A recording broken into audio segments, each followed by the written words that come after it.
के लिए अब ठाकुर जी का प्रभाव नहीं, ठाकुर जी का ऐश्वर्य नहीं, ठाकुर जी की प्रभुता नहीं, उनके प्रेम का वर्णन कीजिए। तब श्री वेद व्यास जी महाराज ने श्रीमद् भागवत की रचना की। भागवत में ठाकुर जी का प्रेम प्रधान है। छोटे से गोपाल जी यशोदा मैया की गोद में हैं, तभी बड़ी मां जानते हैं, ताई जी को बोलते हैं बड़ी मां। आपके यहां किसको बोलते हैं? कई जगह दादी को भी बड़ी मां बोलते हैं, दादी नहीं ताई जी। हमारे उत्तर भारत में ताई जी, अब यहां पता नहीं क्या बोलते हैं, ताई जी बोलते हैं उनको। पिताजी के बड़े भैया की जो घर वाली, उनको ताई जी बोलते हैं। मराठी में क्या बोलते हैं? क्या बोलते हैं? मोटी आई। वाह भाई, जितनी भी मोटी आई बैठी हो बुरा नहीं मानना।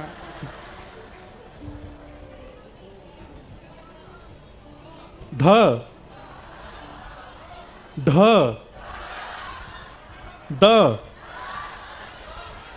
थ। अरे राम, मोथियाई। सॉरी भैया, हाँ मोटी आई निकल गया मुंह से। अरे बाप, हमारा भारत अद्भुत है भैया। ताई जी ठीक है, फिर तो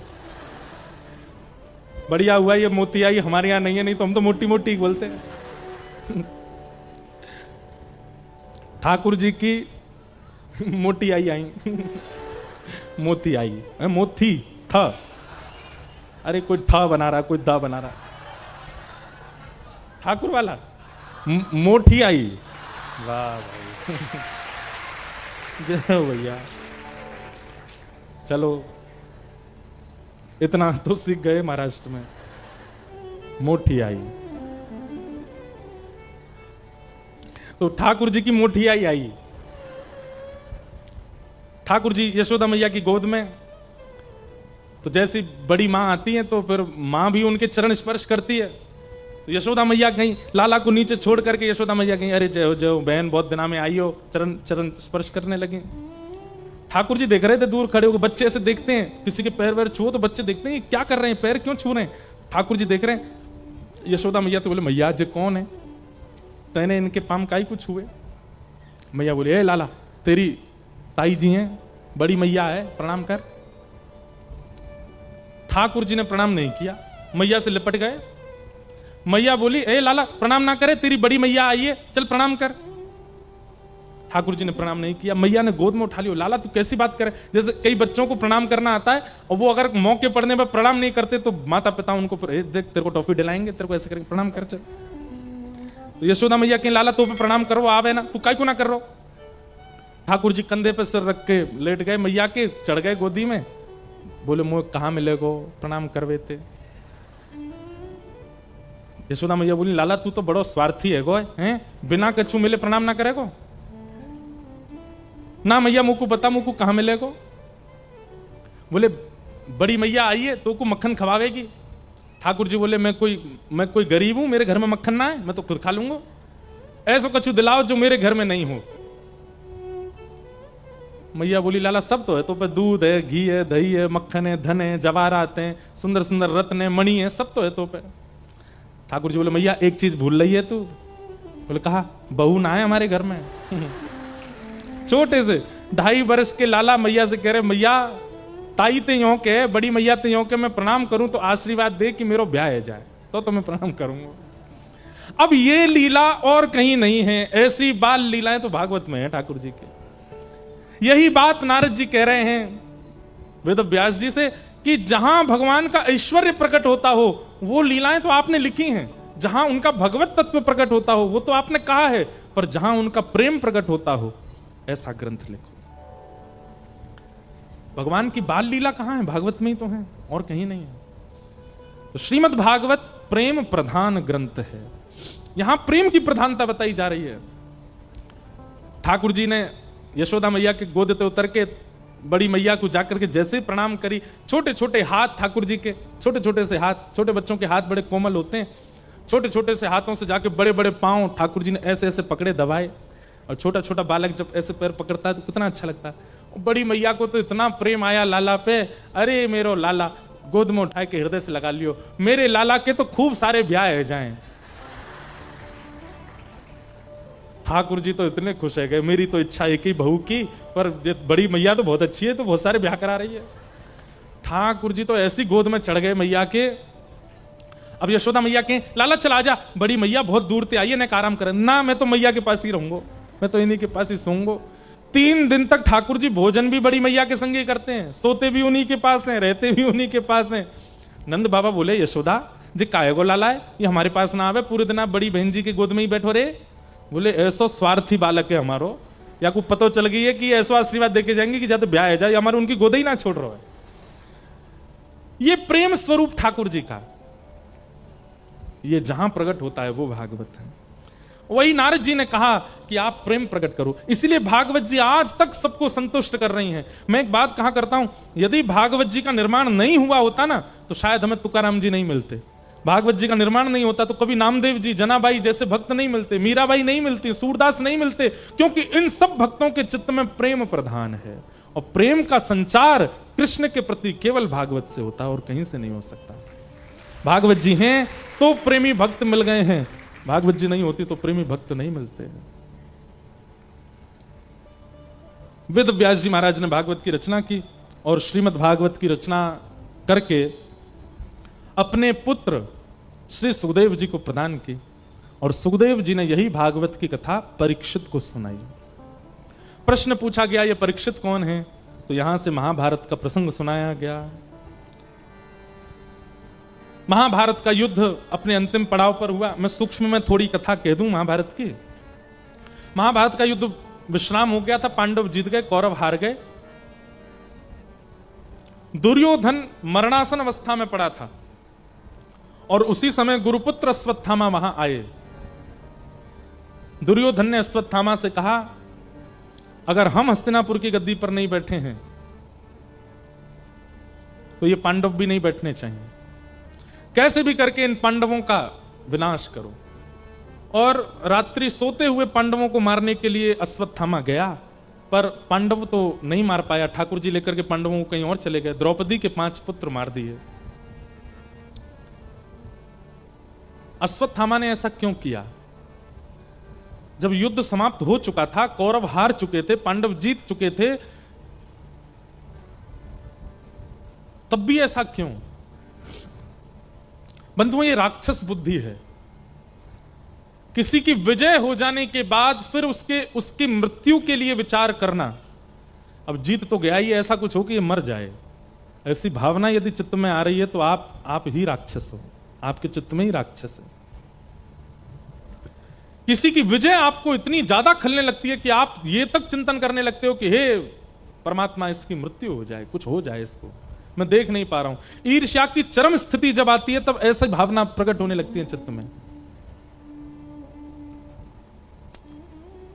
अश्वत्थामा ने जाकर के 5 पांडवों को मारने का प्रयास किया, पर 5 पांडव तो बच गए। ठाकुर जी उनको लेके कहीं और चले गए थे। अंधेरे में मारने आया, द्रौपदी के 5 पुत्र मार दिए। अगले दिन जब द्रौपदी के 5 पुत्र मरे मिले तो द्रौपदी रोने लगी। अर्जुन ने कहा मैं जीवित नहीं छोड़ूंगा जिसने भी ये किया। और अर्जुन ने अश्वत्थामा को बंदी बना करके, पता चल गया था कि अश्वत्थामा ने किया है, पकड़ करके उसके हाथ पैर बांध दिए, उसको मृत्यु दंड देने लगा। द्रौपदी ने हाथ जोड़ करके मना किया। द्रौपदी कहती अगर इसको मारने से मेरे बालक जीवित हो जाएं, अगर इसको मारने से मेरे 5 बालक जीवित हो जाएं तो अभी मार दो, पर ऐसा नहीं होगा, इसलिए इसको मत मारो। अर्जुन बोला तुम इसकी मृत्यु क्यों नहीं चाहती हो, कारण क्या है? बहुत ध्यान से सुनिएगा बंधुओं। आप मंदिर जाते हो, तिलक लगाते हो, कथा सुनते हो, एकादशी करते हो, मंगलवार के व्रत करते हो, सोमवार के व्रत करते हो, प्रदोष के व्रत करते हो, इन सब से ठाकुर जी प्रसन्न नहीं होते। ये बात श्रीमद् भागवत में प्रहलाद जी कहते हैं, न दानम न तपो निज्य न शौच्यम न व्रतानि च प्रियते मलया भक्त्या हरिरन्यत विडंबनम। ठाकुर जी को यदि प्रसन्न करना है तो एक बात का ध्यान रखिए, हमारे जीवन में आने वाली परिस्थितियों में हम निर्णय कैसा लेते हैं उससे ठाकुर जी प्रसन्न होते हैं।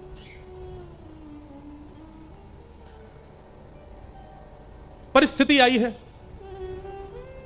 ठाकुर जी को हंसी कब आती है हमारे ऊपर? जब हम कंफ्यूज्ड होते हैं, ये करें, ये करें, ये खाएं, इससे मिलें, उससे मिलें, यहां जाएं कि वहां जाएं, सोच में पड़े, इससे पूछो, उससे पूछो, वहां पूछो, वहां पूछो। 10 लोगों से जब पूछते ठाकुर जी बहुत हंसते हैं, बोले बस अब ये हार रहा है, अपने जीवन के निर्णय लेने की इसमें सामर्थ्य नहीं रही है। पर जब जीवन में कोई स्थिति आती है विचलित कर देने वाली, और आप निर्णय लेते हैं और निर्णय लेकर के उस कार्य पर चल पड़ते हैं, और वो निर्णय ऐसा नहीं होता, निर्णय कोई सामान्य नहीं होता, अद्भुत होता है, ठाकुर जी बहुत प्रसन्न होते हैं। और निर्णय लेने की सामर्थ्य आप में कैसे आएगी? किसी एक गुरु का आश्रय लीजिए, कथा का आश्रय लीजिए, एक सत्संग का आश्रय लीजिए। सत्संग, मैं कथाओं में कहा करता हूं, कथा, भक्ति, भागवत केवल इसलिए नहीं करनी है क्योंकि इससे भगवान मिलते हैं, नहीं, भगवान मिलना बहुत दूर की बात है, इसलिए करना है क्योंकि इससे आप एक अच्छे मानव बनते हो। निर्णयात्मिका बुद्धि,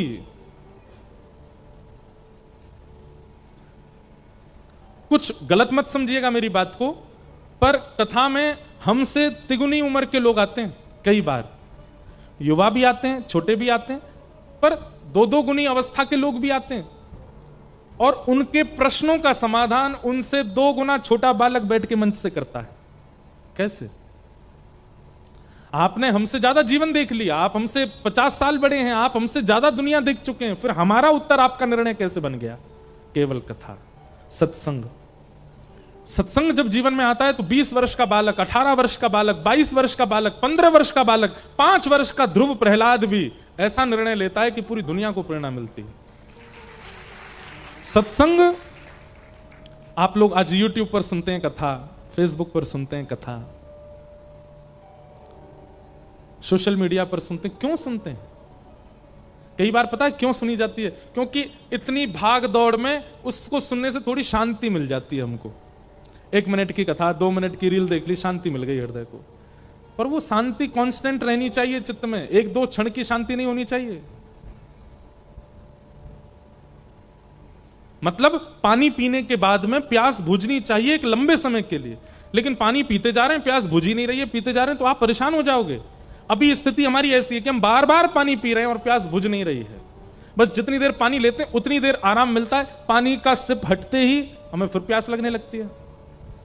होना ऐसा चाहिए कि एक बार का जल पिए तो कम से कम अगले 2, 2.5, 3 घंटे के लिए आप उससे तृप्त रहो।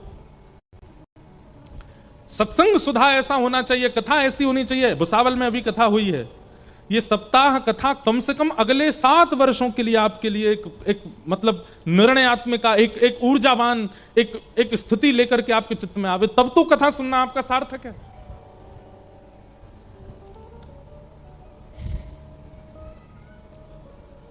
सत्संग, कथा, भक्ति, ये आपके जीवन के कई बड़े से बड़े निर्णयों में कैसा निर्णय होना चाहिए वो सिखाती है कथा।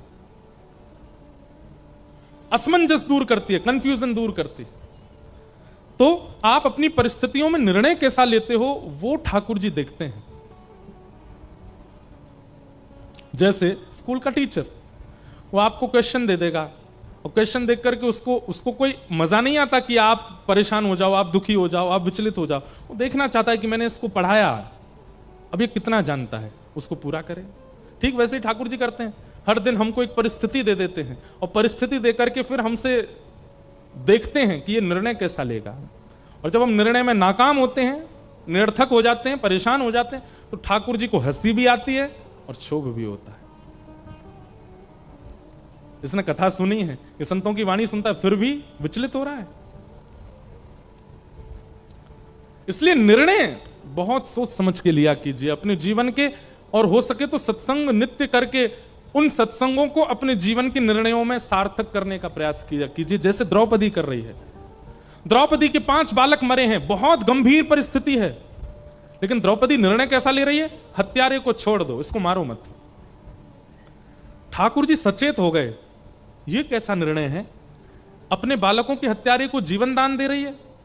और कारण जब पूछा गया तो द्रौपदी के कारण, कैसे कारण है? द्रौपदी कहती है मेरे 5 बालक जीवित होंगे इसको मारने से? नहीं होंगे, तो इसको क्यों मारना? दूसरी बात, ये भी एक मां का इकलौता बेटा है। मैं एक मां हूं, बालक मरने पर कितनी पीड़ा होती है इसका अनुभव मुझे हुआ है, और मैं नहीं चाहती कि वो अनुभव, वो पीड़ा किसी और मां को हो, इसलिए इसे मत मारो। कितनी बड़ी बात है। हमसे कोई पूछता है, महाराज जी कैलाश मानसरोवर गए आप यात्रा पर? मैं गया तो नहीं हूं, लेकिन एक उदाहरण बता रहा हूं। आप कैलाश मानसरोवर गए यात्रा पर? हम भी जाने का मन बना रहे हैं। अब मैं जब गया था तो मैं बड़ी कठिनाइयां देख करके आया। 3 दिन तक भोजन नहीं मिला, रास्ते में बड़ी दिक्कतें हुई, सांस नहीं आई, ऑक्सीजन की दिक्कत हो गई, आदि आदि सब मुझे हुआ। अब मानव यदि होगा तो वो सब सत्य बताएगा, भाई अपना ध्यान रख के जाना, ऑक्सीजन लेके जाना, थोड़ा ऐसे करके जाना, ऐसे ध्यान रख के जाना। पर आजकल के लोग कैसे हैं पता है, खुद पीड़ा सह करके आए हैं तो दूसरे से क्या कहते, बहुत बढ़िया रास्ता है। ये सब मिथ्या बात है कि वहां ऑक्सीजन नहीं है। अरे महाराज ऐसी श्वास आती है कि लगता है आहा बस यहीं जीवित रहें। भोजन हर 5 किलोमीटर में वैष्णव ढाबा मिलेगा, रोटी मिलेगी, सब्जी दाल, खूब खाने को चकाचक। चाइना और इंडिया के लोगों ने इतना बढ़िया व्यवस्था कर दी है। सामने वाले का कोई कहेगा, ए तू तो मेरे साथ गया था, बहुत दिक्कत थी, ये क्या बोल रहा है? अरे उत्साहवर्धन कर रहा हूं ताकि जाए। उत्साहवर्धन नहीं कर रहा है, उसकी स्थिति क्या है, मैं जिन कांटों को चुबा करके आया हूं, तू भी तो अनुभव करके आ। कैसे हैं आजकल के लोग, ऐसे हैं।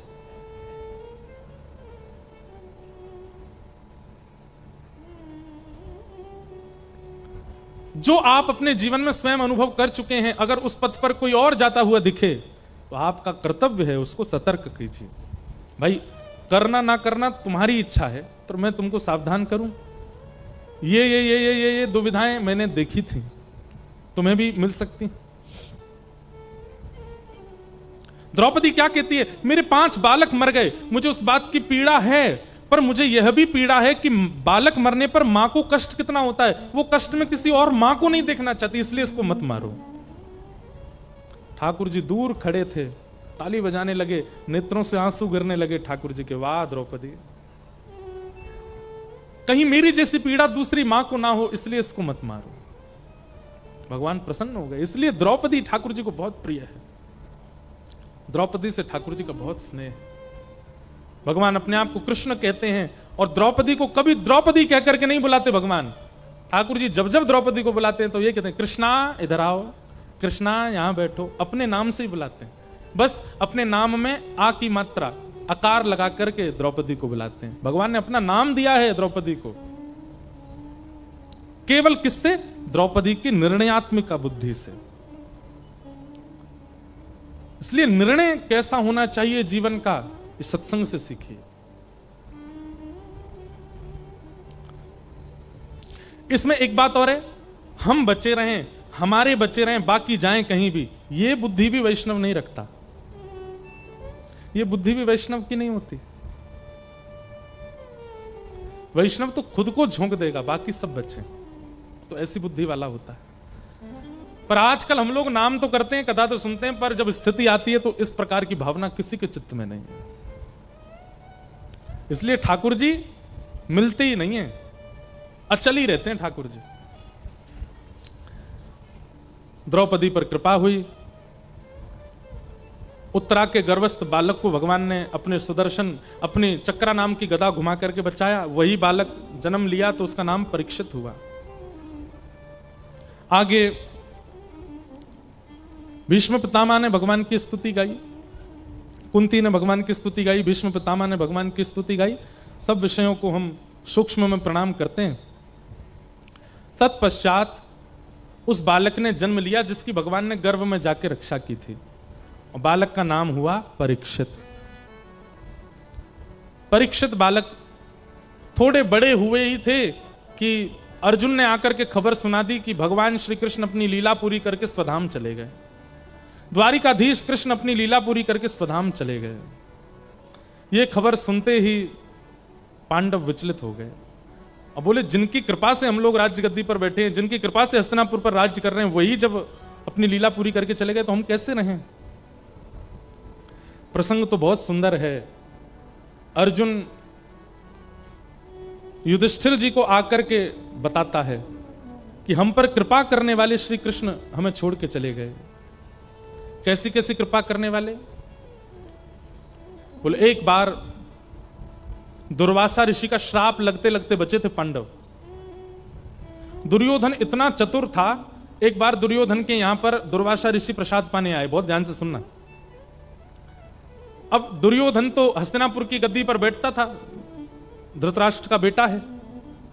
धृतराष्ट्र तो गद्दी पर बैठते थे, कार्यभार पूरा दुर्योधन ही संभालता था। दुर्वासा जी को बुलाया इसने भोजन कराने के लिए। दुर्वासा जी का नियम था अपने 1000 शिष्यों को संग लेकर के चलते थे। दुर्योधन ने अच्छी व्यवस्था की, 56 भोग पवाया। प्रसन्न हो गए दुर्वासा जी और प्रसन्न होकर के बोले हम तुमसे बहुत प्रसन्न हैं, मांगो क्या चाहिए तुम्हें। तो दुर्योधन झूठा रोने लगा और रोते रोते बोला मेरे चाचा के पुत्र सभी पांडव, ये लोग दंडकारण्य वन में भटक रहे हैं, ये लोग अपना 14 वर्ष का वनवास कर रहे हैं। मेरी इच्छा है कि इन पर भी संत कृपा हो, आप अपने 1000 शिष्यों के साथ जाइए और पांडवों के यहां प्रसाद पा करके आइए। ऐसे लोगों की संख्या भी बहुत है आजकल। अब दुर्योधन रोते रोते बोल रहा है, दुर्वासा जी बोले अरे तुम कितने दयालु हो, बेचारे वो वन में भटक रहे हैं, तुमको उनकी इतनी चिंता है कि हम उनके यहां जाके प्रसाद पाएं। हाँ मुझे बहुत चिंता है, आप जरूर जाइए और जितने बालकों को लेके आप यहां आए हैं ना, इनसे दुगने बालकों को लेकर के जाइए। मैं चाहता हूं बहुत कृपा हो पांडवों के ऊपर। मनी भारी तो ऐसे दिखा रहा है कि कृपा हो, मनी मन क्या सोच रहा है, उन पर खुद पे खाने को तो भोजन नहीं होता। जब ये दुर्वासा जी 2000 शिष्यों को लेकर के जाएंगे और पांडव इनको नहीं पवा पाएंगे तो दुर्वासा जी क्रोध में आकर के पांडवों को अपनी क्रोधाग्नि में जला देंगे। पांडव हमारे राज शासन में जो ये बीच में रुकावट पांडव आ रहे हैं, ये सब अपने आप ही नष्ट हो जाएंगे। लेकिन जिसके ऊपर ठाकुर जी की कृपा होती है फिर उसको दुर्वासा भी कुछ नहीं कर सकते।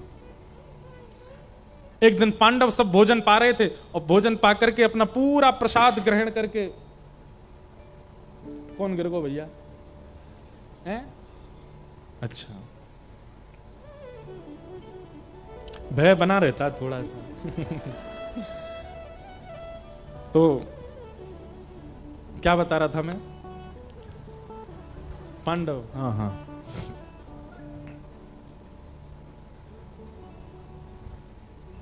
तो पांडव प्रसाद पा रहे थे और पांडवों ने प्रसाद अपना पूरा किया, सब बिल्कुल निवृत्त हो गया और तभी बिल्कुल अपनी पत्तलें सब व्यवस्थित करके हाथ पांव धो के बिल्कुल हुए ही थे निवृत्त।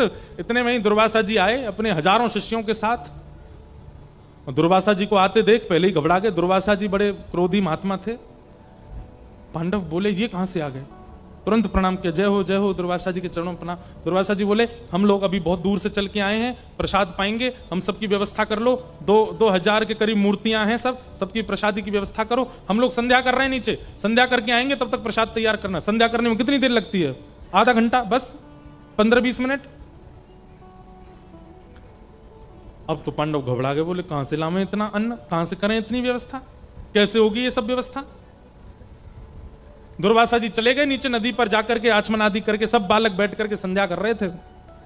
इतने में ही ठाकुर जी आए, घूमते घूमते डोलते डोलते विचरण करते हुए वन में। ठाकुर जी जैसे ही आए, आहा, चिंतित देखा जब पांडवों को। ठाकुर जी बोले अरे भैया मोए तो बहुत जोर की भूख लगी है। अरे द्रौपदी तेने कछु बनाया हो तो लेके आ जा, मतलब जले पर नमक छिड़क रहे हैं। ठाकुर जी ऐसे ही हैं, ऐसे ही करते हैं। द्रौपदी बोली सब जानते हो आप, आपको सब पता है कि एक अन्न का दाना नहीं बचा है, सबने प्रसाद पा लिया है। दुर्वासा जी 2000 शिष्यों को लेके बैठे हैं, अभी आते ही होंगे ऊपर, यहां पर कोई व्यवस्था नहीं है। अरे कहां तक जाएं, इतने फल भी नहीं है कि केवल एक एक फल ही खिला दें। ऊपर से आप आकर के नाटक कर रहे हो, भूख लगी है। ठाकुर जी बोले अब द्रौपदी तू बोल देगी तो नहीं आऊंगा मैं, मुझे तो भूख लगी, मैं तो यहीं भ्रमण कर रहा था, तो मैंने सोची भाई अपने भाई लोग सब बैठे हैं यहां पे, तो चलता हूं मैं भी। भूख लगेगी तो भोजन ही तो मांगूंगा, एक बार देख ले थोड़ा सा कुछ बचा हो। द्रौपदी बोली मतलब ये तो है नहीं कि दुर्वासा जी आए उनका कोई निधान ढूंढे, ऊपर से भोजन और मांग रहे हैं। अब बोले दुर्वासा जी तुम जानो, तुम यजमान, वो तुम्हारे यहां आए हुए पंडित जी, तुम लोगों के बीच में मैं क्यों आऊं? मैं तो कह रहा हूं थोड़ा सा कुछ हो तो मुझे दे दो, मैं अपना खा पी के निकलूं यहां से। द्रौपदी गुस्से में गई, सारे बर्तन उठा के लाई, खाली बर्तन पड़े थे भीतर, ठाकुर जी के आगे धर दिए, लो ये है खा लो। ठाकुर जी झांक करके देखे, बना तो बहुत स्वादिष्ट है। तभी एक पात्र उठाया, उसमें एक धनिया का टुकड़ा पड़ा था। ठाकुर जी लिए और मुख में धारण करके, और ठाकुर जी ने मन में ऐसा विचार किया कि मैं संतुष्ट हो जाऊं। जैसे ही ठाकुर जी संतुष्ट हुए, संतुष्ट होते ही ब्रह्मांड पूरा ठाकुर जी के उदर में है, सारा ब्रह्मांड ठाकुर जी के गर्भ में है। जैसे ही ठाकुर जी ने सोचा मैं संतुष्ट हो जाऊं, ठाकुर जी के संतुष्ट होते ही महाराज सबके पेट भर गए अपने आप, पूरे ब्रह्मांड में खाली बैठे। सुबह से जिसने कुछ पाया भी नहीं था, उसको घर में बैठे बैठे डकारें आने लगी। नीचे बैठे थे दुर्वासा जी और सब उनके शिष्य, खाली पेट निकले थे अपने अपने आश्रमों से, और यहां आचमन करते जा रहे हैं, संध्या कर रहे हैं। संध्या वंदन करते करते बालकों को ऐसा लगने लगा जैसे पेट तो पूरा यहां तक भर रहा है। और महाराज यहां तक पेट भर रहा है ऐसा ही नहीं, भीतर से जब जब भोजन पचने पर जो जो अनुभव होता है, जैसे कुछ खाया हो तो उसकी श्वास आने लगती है। बालक बोले गुरुजी ऐसा लग रहा है जैसे सुबह किसी ने देसी घी के गुलाब जामुन खिला दिए हूं। दूसरा बालक आया, मुझे तो ऐसा लग रहा है जैसे मैंने मोहन तार खाई हो। कोई बालक आकर बोले मुझे तो ऐसा लग रहा है कि खूब सारी पूड़ियां मैंने छोले के साथ में खा ली हूं गुरुजी, मेरी तो खाने की इच्छा बिल्कुल भी नहीं है। दुर्वासा जी बोले जो हाल तुम्हारा है वही मेरा भी हो रहा है, मुझे भी ऐसा लग रहा है जैसे किसी ने 56 भोग पवा दिया हूं, यहां तक भर रहा है, क्या करें। एक बालक बोला पांडवों ने ऊपर व्यवस्था कर ली होगी, 56 भोग बना दिए होंगे, अब क्या करें।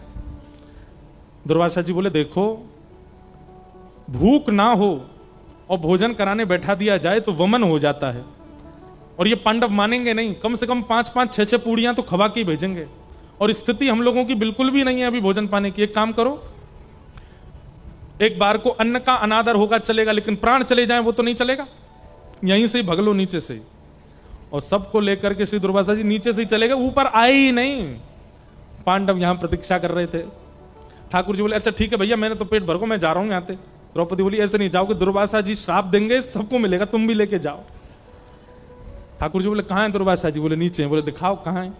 पांडवों के साथ नीचे जाके देखा तो वहां कोई नहीं, दूर देखा तो सब भागते हुए दिखाई दिए, सब जा रहे थे।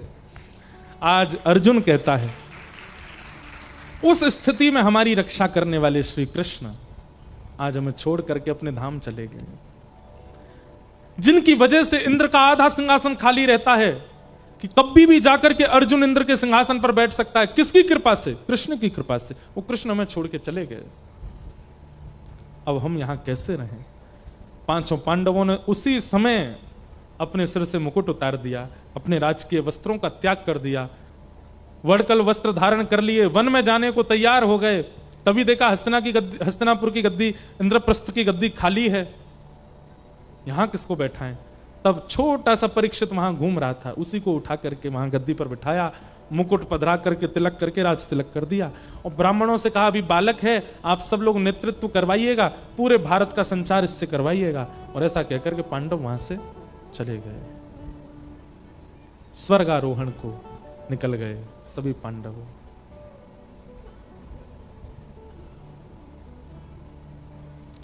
श्री कृष्ण के द्वारा दी गई वस्तु अगर कृष्ण के बिना उपभोग करोगे तो नाश हो जाएगा।